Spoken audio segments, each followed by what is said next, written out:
The day the sky broke. Before the sky fell. The Pacific sky was still black. A thin blade of orange clung to the edge of the world, slicing the night from the coming dawn. Below it, the carriers of Task Force 58 moved in a long crescent of steel, silent, patient, waiting. Their decks glistened with dew. Their crews whispered in the pre-dawn haze. And beneath the hum of engines lay something deeper. Expectation. A storm was coming.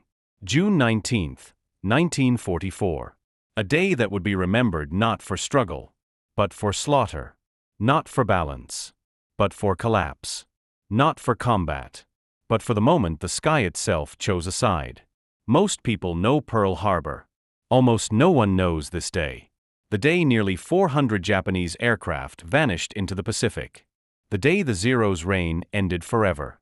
The day the Hellcat earned its crown. The pilot. Lieutenant Commander David Harrington stood beside his F-6F Hellcat on the deck of the USS Independence, the metal still cool beneath the faint starlight. The fighter towered over him, broad wings, muscular fuselage, 6 heavy machine guns edged into its frame like clenched teeth. He had flown Wildcats in 1942, when survival meant outsmarting death by inches. He remembered the Zero back then, smooth, fast, impossibly nimble. Like a razor made of sunlight. But the Hellcat was a hammer. A fighter forged in the fires of early war defeat. Born from the mistakes written in blood. Built not for grace, but for dominance. He slid a gloved hand across the canopy and exhaled slowly.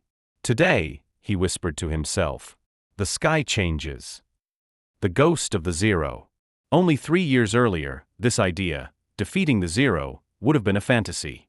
At Pearl Harbor, the Zero carved through American defenses like a phantom of steel and smoke. At the Philippines, it shredded outdated fighters in minutes. At the Coral Sea and Midway, it proved again and again why Japanese pilots believed it to be invincible. American pilots had called it a myth. A machine that shouldn't exist. A weapon that bent the laws of physics. It could outclimb, outturn, and outdive anything the U.S. Navy had. Back then, Harrington flew a Wildcat. A stiff little fighter built more like a tractor than a wingship. Dogfighting a Zero in a Wildcat? It felt like fist-fighting lightning. He had watched friends burn in the sky. He'd heard young pilots scream their final words over the radio. He'd felt the hopelessness of chasing an enemy he could never catch. But Grumman aircraft listened. They studied the Zero. They studied the pilots who survived it. And they built something to end it. The Hell Beast. The F-6F Hellcat was not sleek. It was not pretty. It was not graceful. It did not need to be. It climbed like a rising fist. It dove like a falling hammer. It carried thick armor, sealed fuel tanks, oversized wings, and an engine that snarled with 2,000 horsepower. Most importantly, you did not need to be an ace to fly it. The Hellcat turned ordinary pilots into killers. And good pilots into legends. By 1944, nearly every carrier deck in the Pacific had traded the Wildcat for the Hellcat. And the Zero's dark magic, the myth of its invincibility, began to crack. But the true shattering was yet to come. The gathering storm. Mid-June, the Marianas Islands. A chain of volcanic ridges and coral reefs scattered across the Pacific. To Japan, they were a shield. To America, they were a highway, airfields that could put B-29s within range of Tokyo. Control of the Marianas meant the war's end was suddenly visible through the smoke. Japan understood this. And so they prepared their greatest airstrike since Pearl Harbor. A last throw of the dice. 9 carriers. 400 aircraft. Veterans mixed with boys too young to shave. Pilots rushed through training, so fast some had never fired their guns in flight. This would be their gamble. Their last chance to stop the tide. Their belief was simple. The Zero has never failed us. They did not know the truth. The Zero's era was already over. They were bringing a knife into a world now ruled by hammers. The night before destruction. On the night of June 18th, Harrington walked the deck. The Pacific wind tugged at his flight suit. The stars glittered overhead like distant sparks from a forge. Beside him walked his wingman, Lieutenant Samuel Ortiz, 20 years old, sharp grin, fearless eyes. "You think they'll come heavy?" Ortiz muttered. "They'll come with everything," Harrington said. Ortiz nodded. Good. Saves us the trouble of finding them. Harrington laughed once, short and dark. But inside, he felt a gravity he could not name. This battle wouldn't just decide control of the Marianas. It would decide who ruled the Pacific sky. American radar crews worked through the night. Pilots slept lightly. Mechanics fueled, armed, tightened, inspected. And across the horizon, Japan launched its wings. The first shadows. Dawn. June 19, 1944. A strange hush fell across the fleet. Then, radar contact. Bearing 270. Dozens. Then scores. Then hundreds. Admiral Mark Mitcher, the comm titan of Task Force 58, leaned over the CIC table. Launch all fighters, he said simply. 3 words.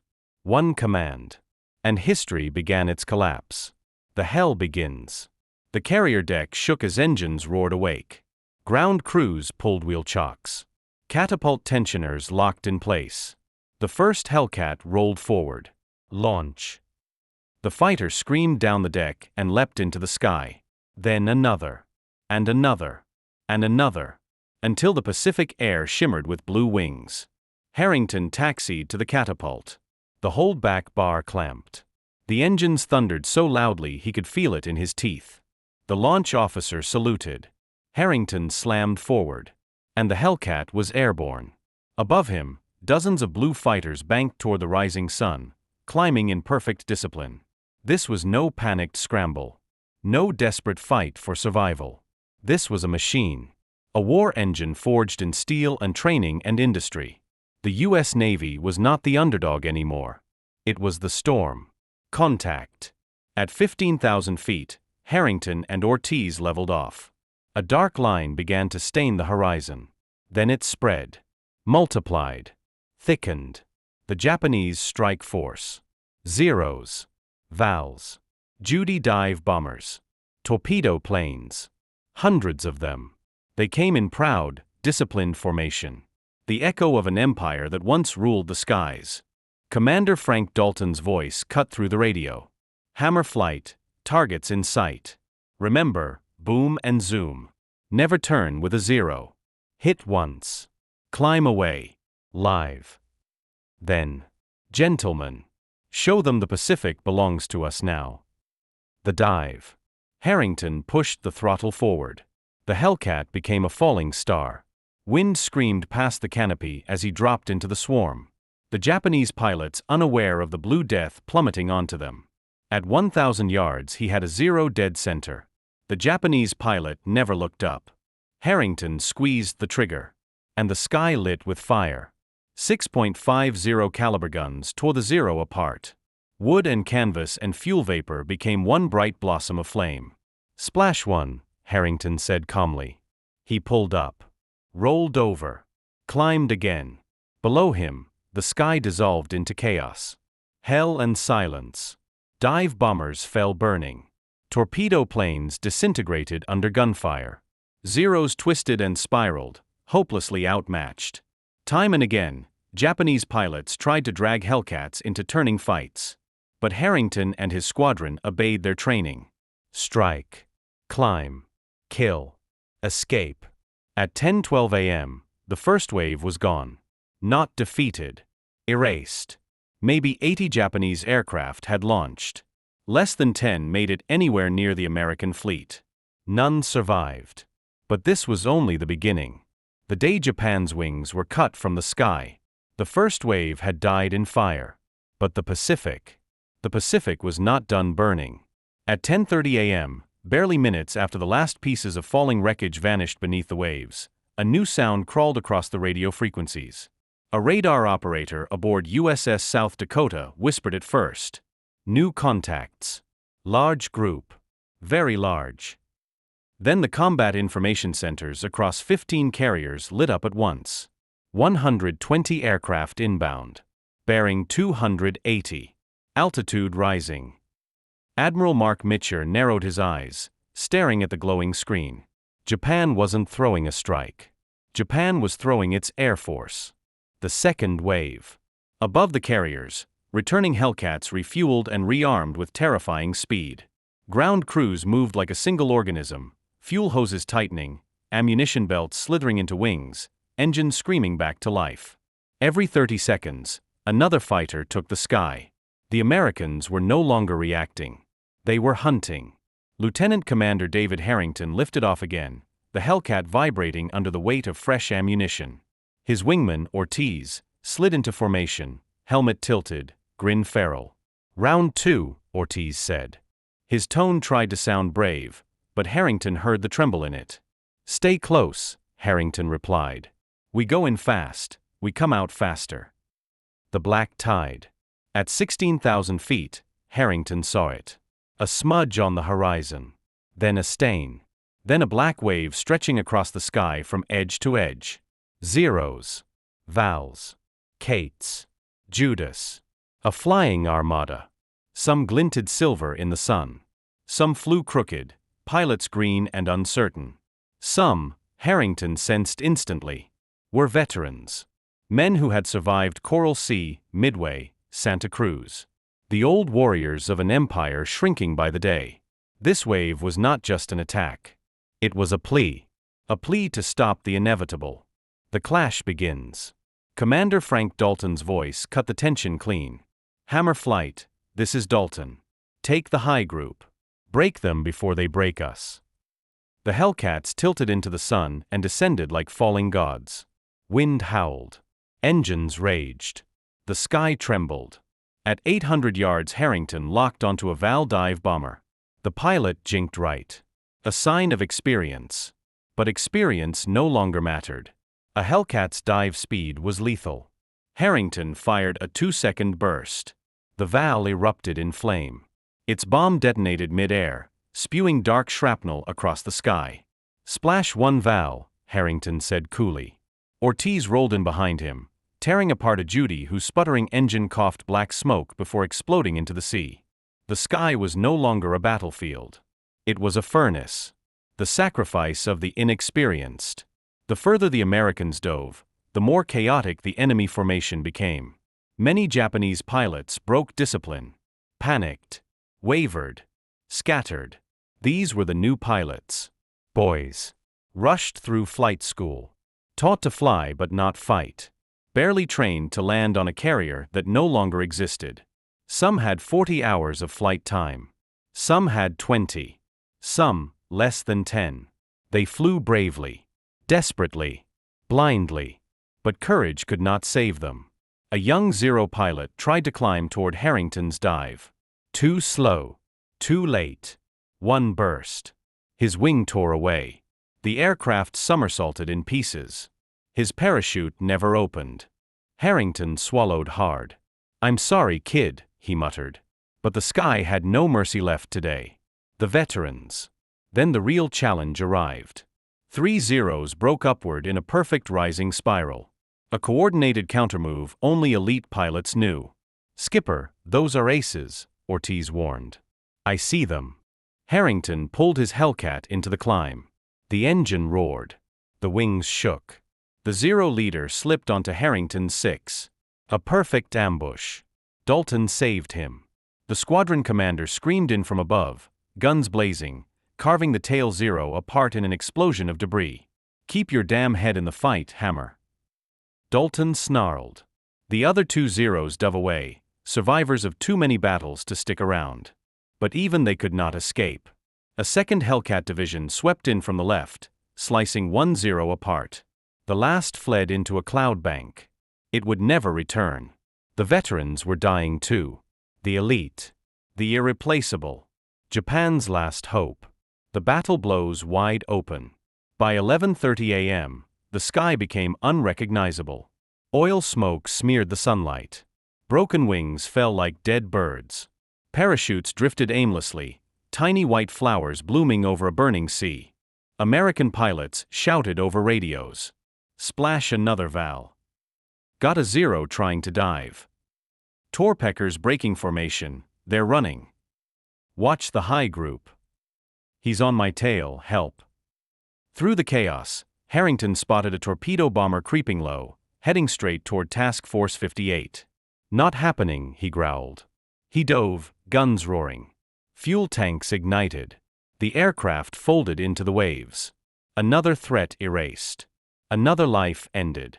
Another piece of history rewritten. The most dangerous moment.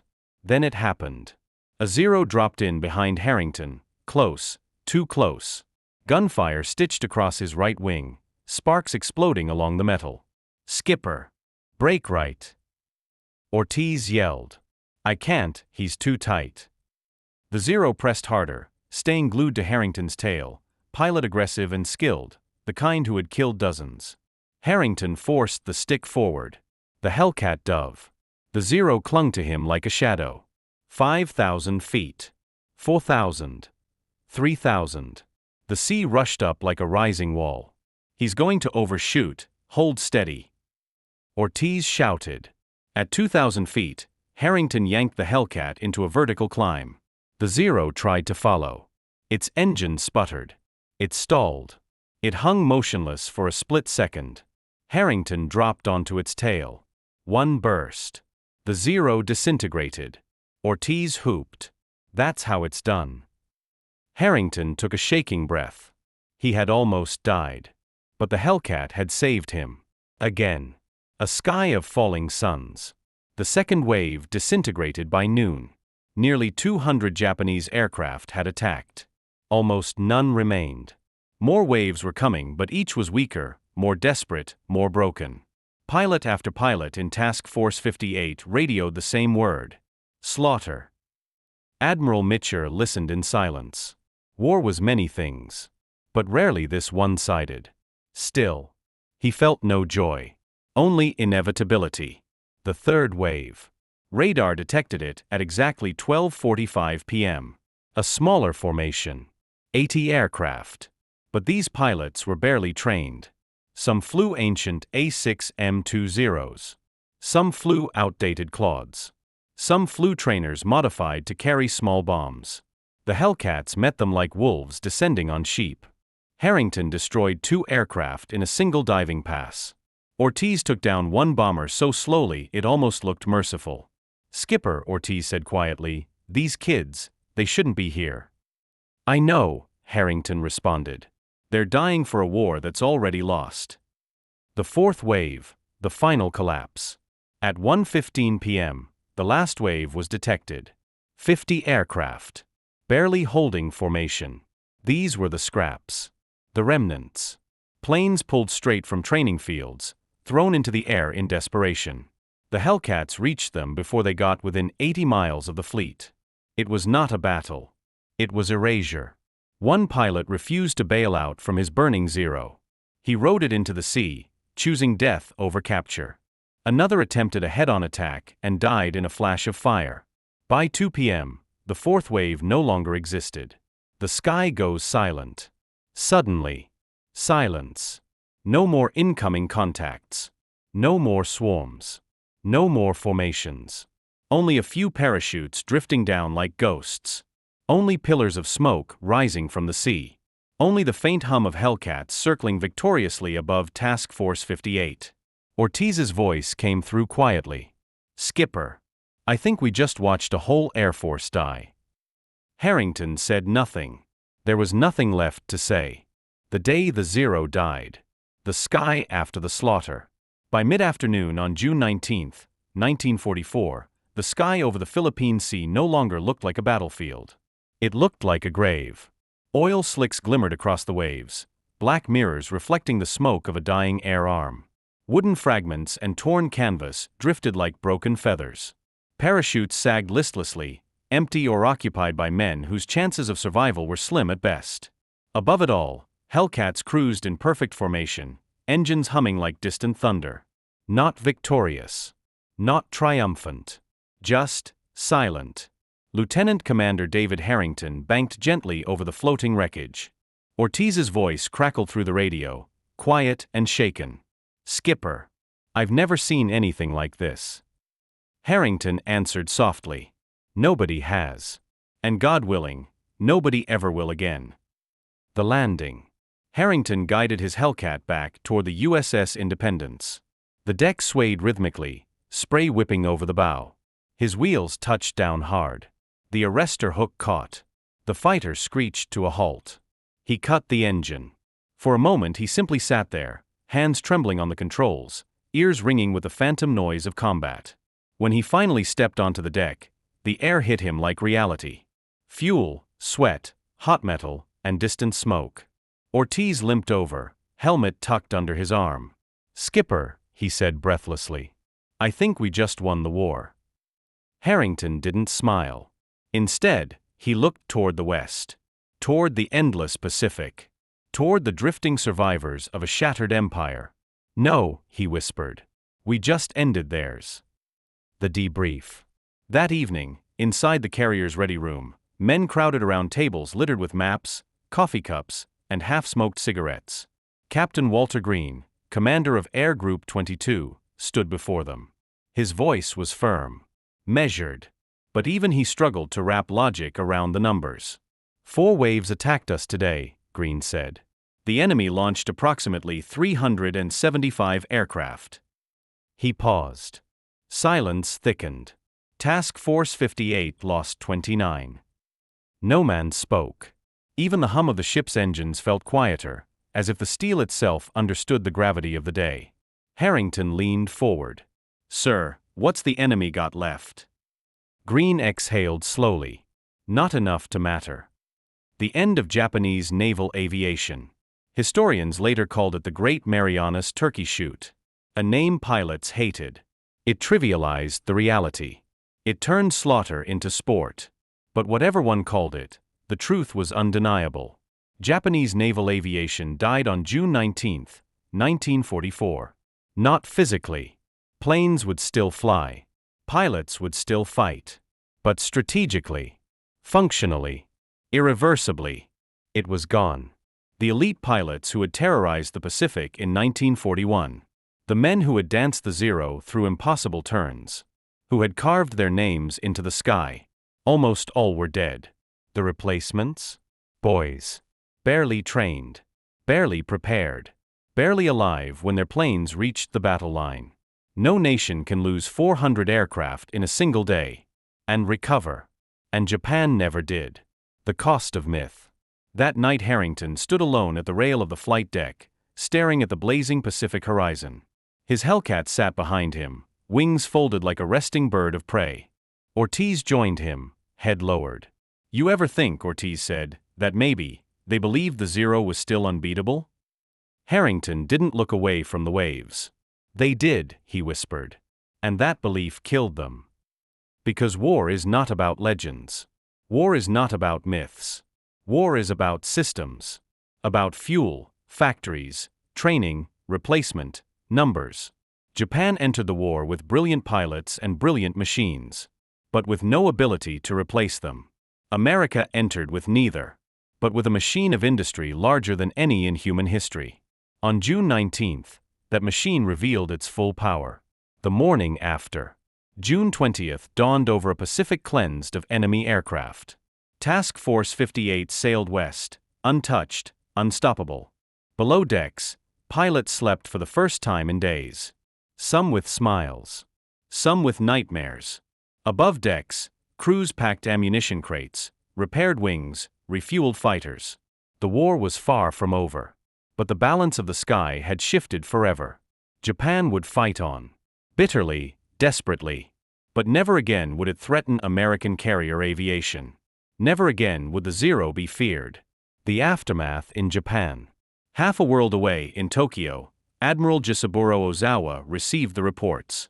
His strike force, 9 carriers strong, was now a hollow shell. Pilots gone. Aircraft gone. Future gone. He said nothing for a long time. Then, quietly, "The war has slipped from our hands." The rise of the Hell Beast. By war's end, the F-6F Hellcat would destroy over 5,200 enemy aircraft. Claim a kill-to-loss ratio of 19-1. Become the deadliest naval fighter in history. But numbers alone never told its story. The Hellcat's true legacy was simpler. It took frightened young men, rushed into war, and gave them a machine that fought with them, not against them. A machine that forgave mistakes. A machine that survived hits. A machine that could carry a novice pilot safely through his first mission, and turn him into an ace by his third. A machine that ended myths. The evening of victory. That night Harrington sat with Ortiz and the squadron on the darkened stern of the Independence. The sea glowed faintly with burning oil from battles long over. Stars shimmered overhead. Ortiz nudged Harrington. "You know, Skipper, when we fly into Tokyo Bay someday, we'll be flying in Hellcats." Harrington smiled sadly. "If we make it." Ortiz smirked. "In this plane? We'll make it."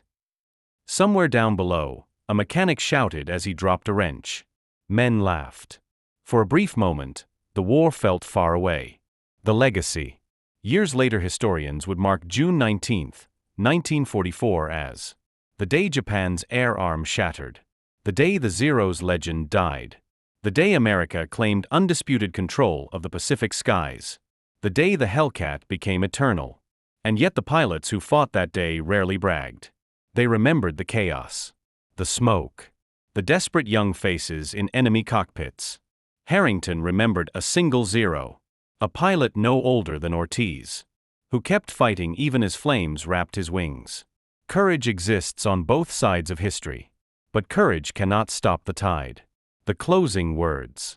The narrator's voice deepens, echoing like a distant engine. In the end, the Pacific sky was not won by myths, nor by legends, nor by machines alone. It was won by men, young men, ordinary men, who flew into the fire, not for glory, but because history demanded it. And on June 19, 1944, those men rewrote the sky.